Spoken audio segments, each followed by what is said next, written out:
Yesterday, December 7th, 1941, a date which will live in infamy. The United States of America was suddenly and deliberately attacked by naval and air forces of the Empire of Japan. I was born in 22, June the 9th, 1922. I was born in New York City. I stayed there. The family stayed there for, I think, 4 years in a cold water flat. And then my dad left. He took the oldest, my brother, took him with him to Fresno, California, where my aunt lived, okay?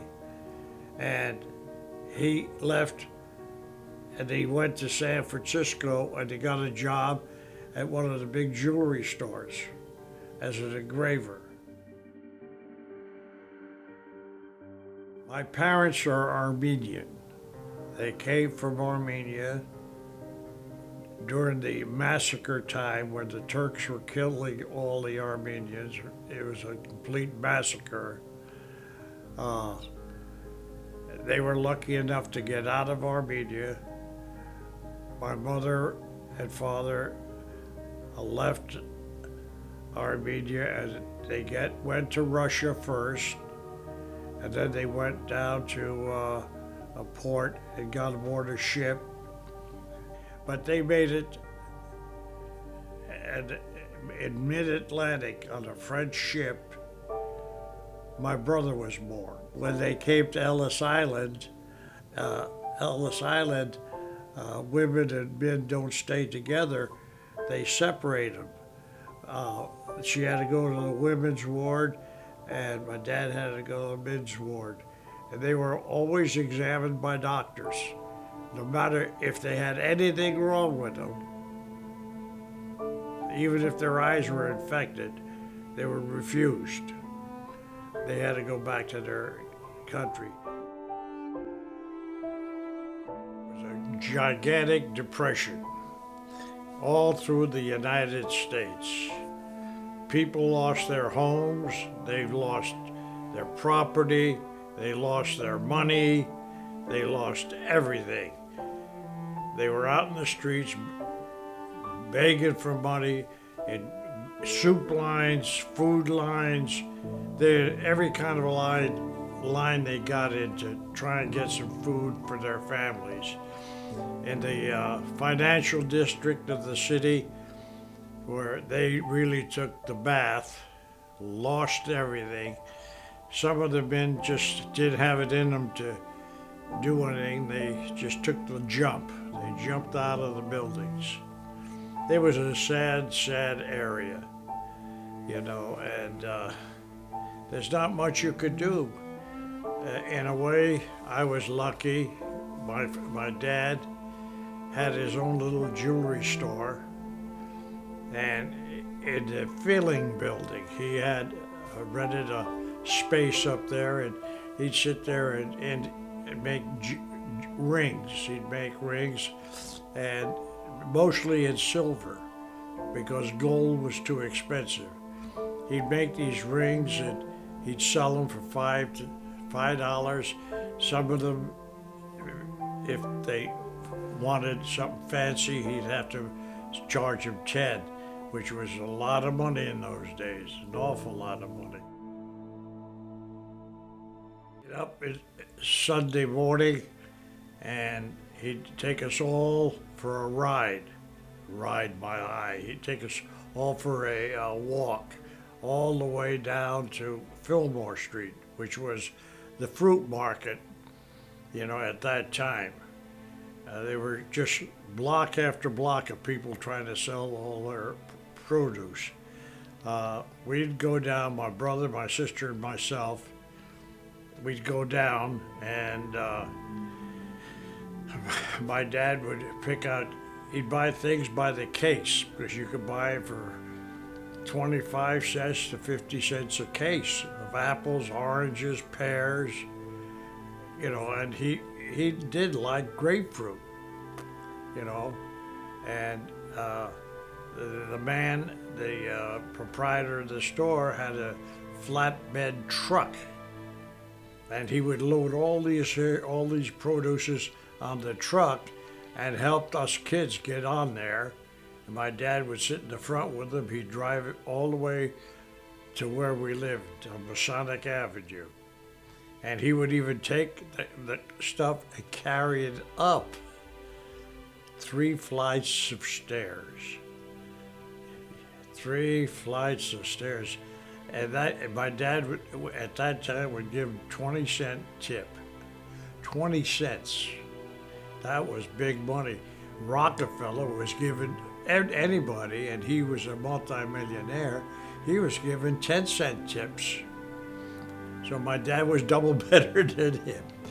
All the kids in the neighborhood, boys and girls, they knew what Sunday was. They'd all come up and take whatever they wanted, pear, or they could even take both of them, an orange and a apple.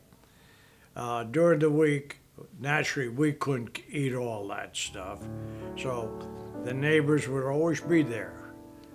Not only the kids, the grown-ups would come up, and they'd ask my dad in a nice way, could you afford, give us an apple or give us this, give us that.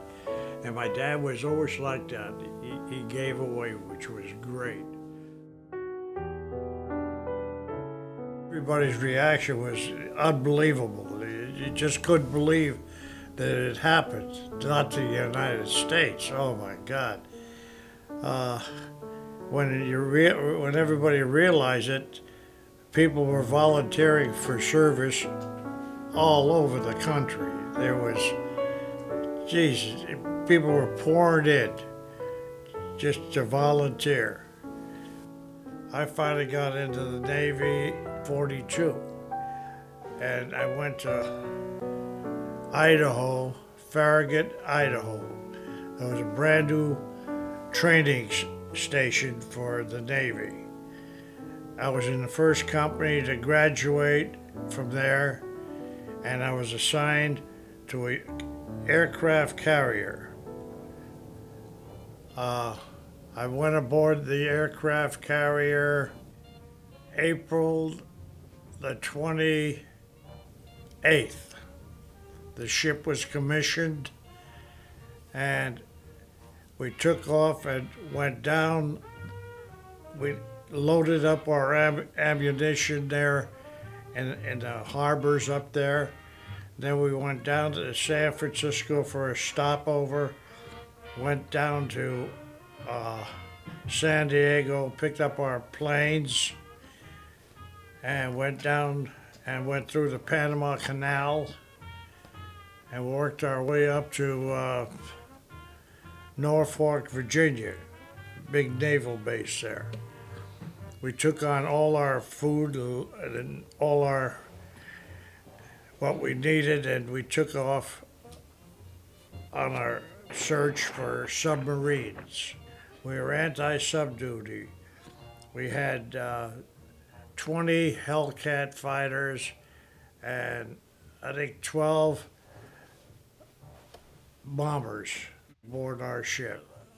If I moved my legs all the way back to have my knees up, and the one above me would get in, he'd be hitting my knees. That's how close they were. And we were lucky we had 4 bunks high. Other parts of the ship had 5 high. And way forward, there was one area where they were 6 high. Whenever we had GQ, which is general quarters, no matter what you're doing, when it's sounding off, you drop it and rush as fast as you can to your station where you're supposed to be. Everybody aboard ship has somewhere to go during GQ. My station was topside at one of the sponsors where my guns were stationed. I operated a 20 millimeter cannon. There was 3 of us on the sponsor. There was one to the left, one to the right of me, and I was in the middle. I was in charge of the 3 guns because I took up gunnery schooling in Farragut, Idaho. I get to GQ an hour before sunset, and while we're there, there's nothing else to do, and our athletic officer that was overseeing us came down and had us doing exercises. We were picking up the ammunition that we used to put on the gun. It weighed over 60 pounds, and he had us do from our breast out, and up over our head and down, and he just kept it up every day. He increased it. A lot of the other sponsors, the gun crews, they were laughing at us. They kept calling us muscle men and all that, but it was a lot of fun, something to do anyway, you know. During one of our cruises, we spotted a submarine and we chased it with our destroyers, and it was quite a long battle, and eventually in the daytime they surrendered. The name of the sub was the U-490, German submarine. It was a mother sub.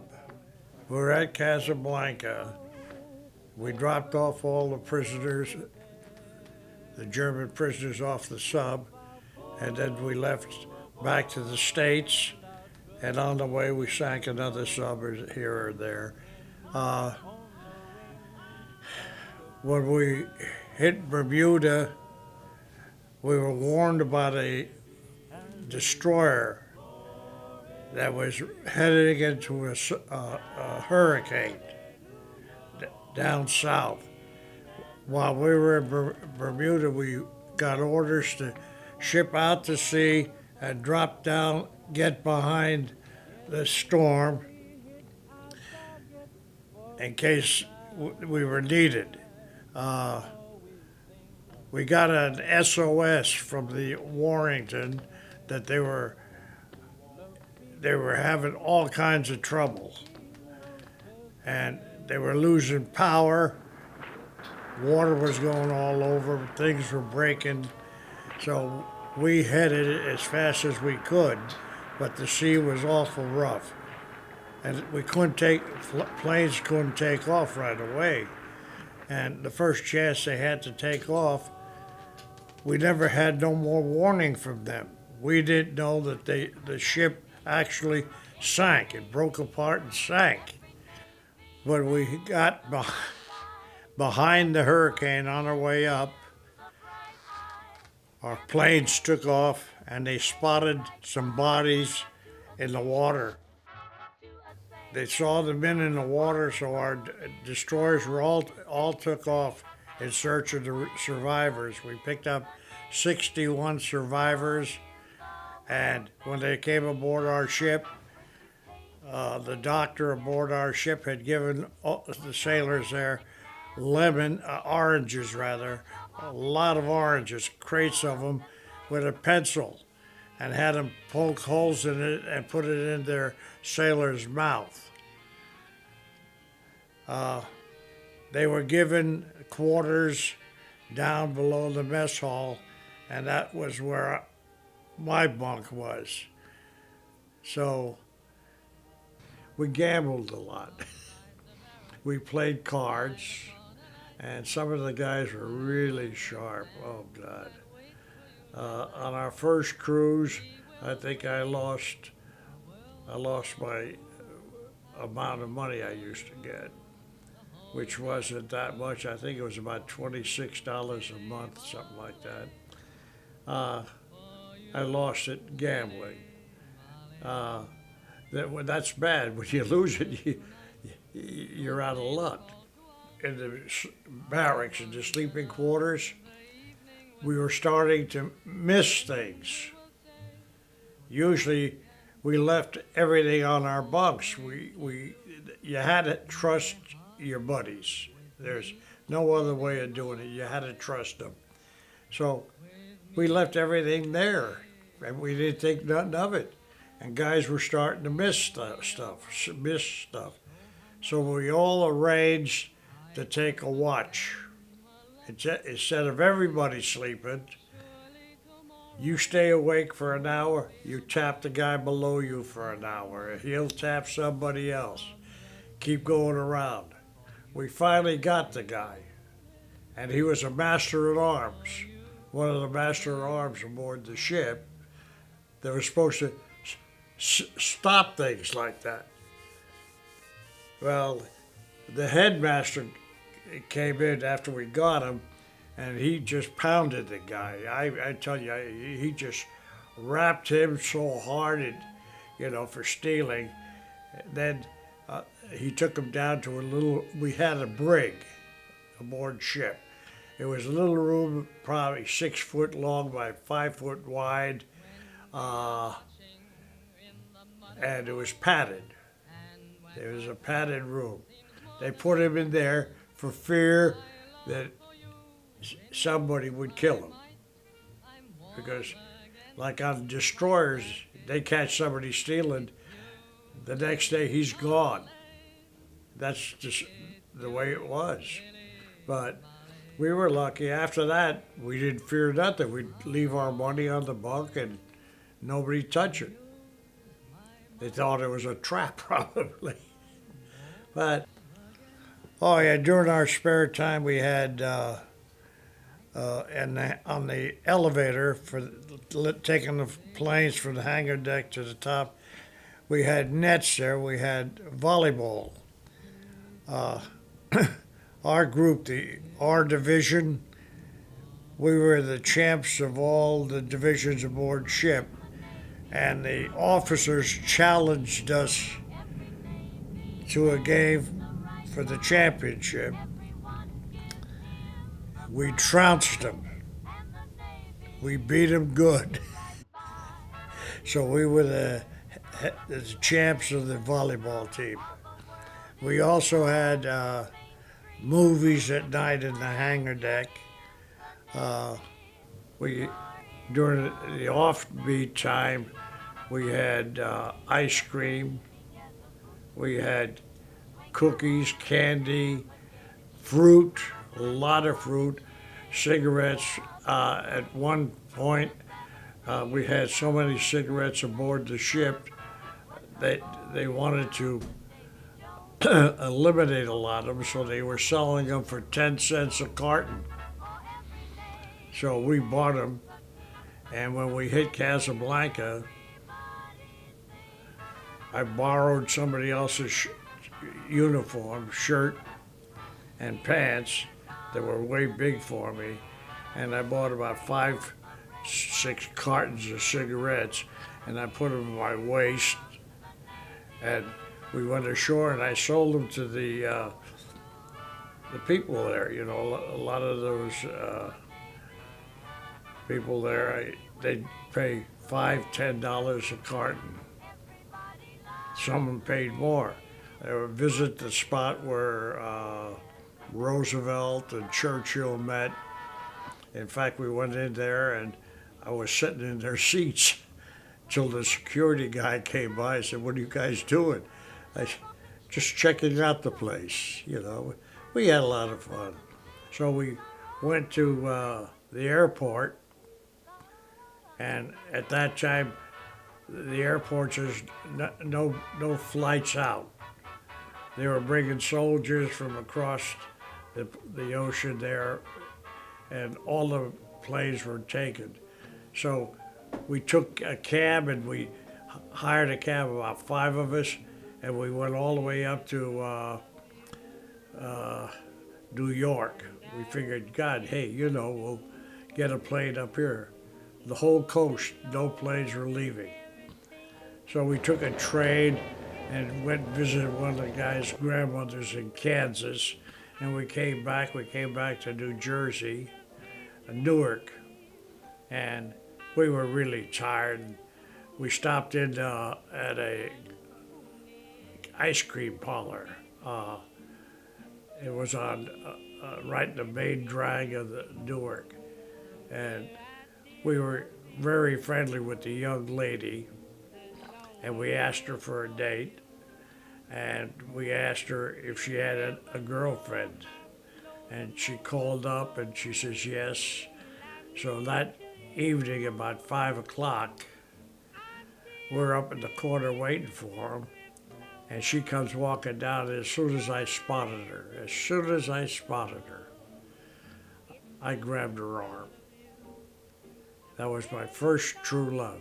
Anyway, then we start writing letters back and forth, and I proposed to her. When I got discharged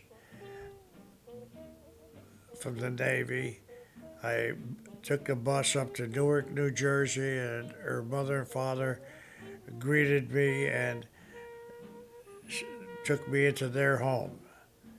We arranged our wedding, and it was going to be a church wedding, St. Valentine's Church. So on April the 28th, 1946, we were married. I didn't have any money really. I had to go get a job, and we had no real honeymoon. A friend of mine that was aboard ship too, he had left the ship before I did, and he married my wife's cousin, and he was working in a chemical plant, and he got me to go over there. So I went there, and I worked there for just about 4 years in a chemical plant. I lost a lot of weight in the chemical plant, and the family doctor told me, go to California, quit your job, it's too dangerous. So I quit the job, and Rita and I came back to California. We drove. I bought a Chevrolet car for, I think, $1,250 used. Then I started our own TV store, and I got we did the work for City of Paris, White House. These are big department stores, and we did work for hospitals. We opened up this new store, my partner and I. We sold TV sets, we repaired TV sets, we put up antennas on all the roofs we could. We did good. We were in business for over 20 years, more than 20 years, and then we retired. Then when my son was born in February the 26th, 1954, and I went out of my mind. I bought toys for him, a baseball bat and stuff like that. I just went crazy. And my in-laws, my father-in-law, mother-in-law, were out here at the time, and she was a great help to my wife. And we named him George, and we brought him home, and just we went crazy with this kid. And then 4 years later, my daughter was born. and she was born on the 15th of February. And she was really the love of my life. She's a beautiful girl, and she got married to a young man from New Jersey. She went back for a visit. She met him, and that was love at first sight for her too. And they're still married. And our first grandchild was Nicole, who was born in 1985. I retired the next year. I was in business at Tower TV for 30 years. My son and his wife then had a grandson, Ryan, and another granddaughter, Michelle. My Debbie honors me with 2 boys. Alex, I love this kid, and his brother Philip. I see them so many times. I think they're my kids. So that's my happy life, and so now I see him 24 hours a day. I'm the happiest guy in the world.